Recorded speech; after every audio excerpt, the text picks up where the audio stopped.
সুপ্রিয় দর্শক শ্রোতা, আসসালামু আলাইকুম রহমতুল্লাহি ওয়া বারাকাতুহু।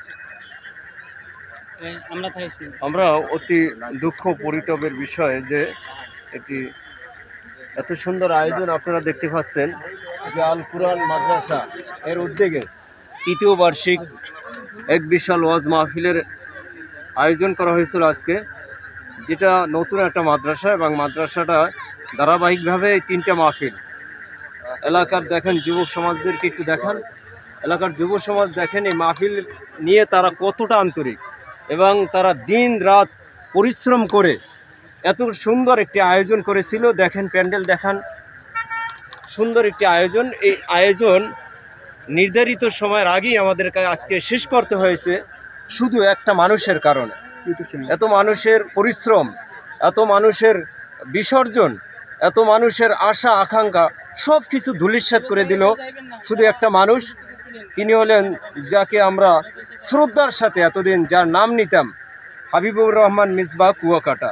এই যে হাবিবুর রহমান মিসবাহ কুয়াকাটা, এই মানুষটি আমাদের সাথে প্রতারণা করেছে। আজকে আমি সেই স্টেজে বসি আজকে আপনাদের উদ্দেশ্যে বলছি, যেভাবে প্রতারণা যারা করে তারা শুধু ব্যক্তিকে ঠকায় না, পুরা একটা ইসলাম নিয়ে তারা কিন্তু সমাজের ভিতরে মানুষের ভিতরে ভিন্ন একটা চিন্তা চেতনা তারা ঢুকিয়ে দেয় মানুষের ভিতরে, এবং ইসলাম থেকে মানুষ দূরে সরাবার মতো একটা অপকৌশল কিন্তু তারা এভাবে মানুষের ভিতরে তৈরি করে দেয়।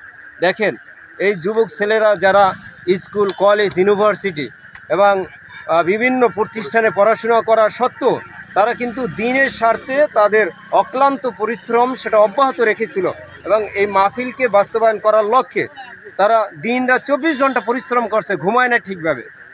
এবং অনেক কিছু হুজুরকে ইস্তেকবালের জন্য তারা ইতিমধ্যে যথেষ্ট প্রস্তুতি নিয়ে রাখছিল, কিন্তু অতি দুঃখ পরিতাপের বিষয় যে উনি লোয়ালিয়া নাকি আসছে, এর পরে উনি বলতেছে যে রাস্তা খারাপ।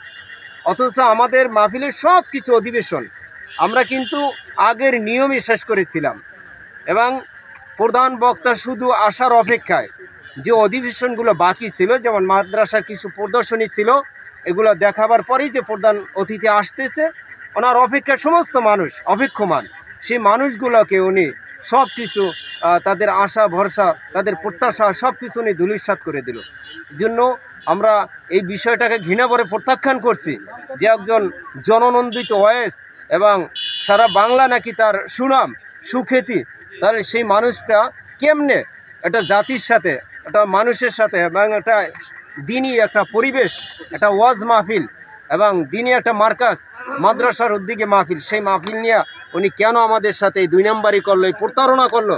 আমরা দেশবাসীর কাছে এর সুষ্ঠু আমরা বিচার চাই এবং আপনাদের কমেন্টের মাধ্যমে আরও যদি এরকমের কোথাও হয়ে থাকে আমাদেরকে জানাবেন এবং আমরা আপনাদেরকে আর একবার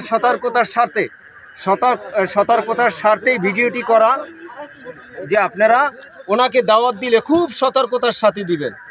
এটা তামাশা এটা কিন্তু নয় ভাই। অনেক সাধারণ মানুষ তারা টাকা পয়সার বিনিময়ে কিন্তু পরিশ্রম করে না, দিনের স্বার্থে তাদের পরিশ্রম, যে সেই পরিশ্রম সে একদম ধূলিসাৎ করে দিল। সুপ্রিয় দর্শক শ্রোতা, আপনাদেরকে আবার স্থানের নামটা আমি বলে দিচ্ছি, আল কুরআন মাদ্রাসা, এটা হলো সিংহাকাঠি হাজী পঞ্চমালী মাধ্যমিক বিদ্যালয়। আজকের এই সুন্দর আয়োজন করা হয়েছিল বাউফল পটুয়াখালী বাউফল থানার অন্তর্গত।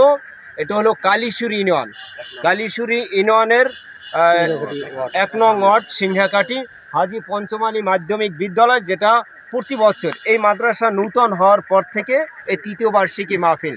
কিন্তু 3য় বার্ষিকী মাহফিল নিয়ে আমাদের বড় একটি প্রত্যাশা ছিল, বড় একটি আমাদের আশা আকাঙ্ক্ষা ছিল, কিন্তু সেই আশা আকাঙ্ক্ষার সব কিছু নেই আমাদের ধূলিসাৎ করে দিল এই হাবিবুর রহমান মিসবাহ কুয়াকাটা হুজুর। এই জন্য উনি কেন এই কাজটি করলো এবং আরও কোথাও করেছে কিনা আমাদেরকে এই বিষয়ে সর্বশেষ আমি বলতে চাই, আপনারা যদি ওনাকে দাওয়াত করেন অবশ্যই সতর্কতার সাথে করবেন এবং যে কোনো ওয়েস তার সাথে আপনারা ভালোভাবে বুঝে শুনে তাকে দাওয়াত দিবেন, কেননা এটা কিন্তু একটা ছেলে খেলা নয়, এটা একটা ইসলামের সাথে সমস্ত মানুষের সম্পৃক্ত এগুলাকে বিচ্ছিন্ন করার একটি অপপ্রচার এবং অপচেষ্টা। তাই সেক্ষেত্রে আজকে খুবই ভারাক্রান্ত হৃদয় নিয়ে আপনাদের কাছ থেকে বিদায় নিতে হচ্ছে যে এই মাহফিলটি নির্ধারিত সময়ের আগেই উনি না আসার কারণে সমস্ত মানুষ এলোমেলো হয়ে গেছে। এবং আজকে যারা অ্যারেঞ্জ করেছিল এত সুন্দর আয়োজন, এই কমিটির উপরে বিভিন্ন মানুষ বিভিন্ন রকম মিথ্যা তহমাত দিছে যে আপনারা হয়তো দাওয়াত করেন নাই, অথবা তার সাথে ভালোভাবে কন্ট্যাক্ট করেন নাই, অথবা আপনারা মানুষের সাথে প্রতারণা করছেন। এখন বলেন একটা মানুষের কারণে এই অ্যারেঞ্জ করছে যারা এত সুন্দর, এই কমিটি তো তাহলে সমাজে এখন প্রশ্নবিদ্ধ হয়ে গেল এবং তারাও দোষী হইল। এটা মানুষের কারণে সমস্ত মাদ্রাসার কর্তৃপক্ষ দোষী হয়ে গেল। এই জন্য আসলে যারা আজকে মাহফিলে আসছেন, এই ভিডিও দেখতেছেন, প্রত্যেকের কাছে আমরা আজকের এই আয়োজক কমিটির পক্ষ থেকে ক্ষমা প্রার্থী এবং আপনাদের কাছে ক্ষমা চাচ্ছি যে আসলে আমরা আমাদের স্বতঃস্ফূর্ত চেষ্টা করার পরেও আজকে সুন্দর কিছু উপহার দিতে পারলাম না, জন্য দুঃখিত। আমাদের জন্য দোয়া করবেন, সামনে যেন আপনাদের জন্য ভালো কিছু করতে পারি। আল্লাহ হাফেজ, আসসালামু আলাইকুম রহমতুল্লাহ।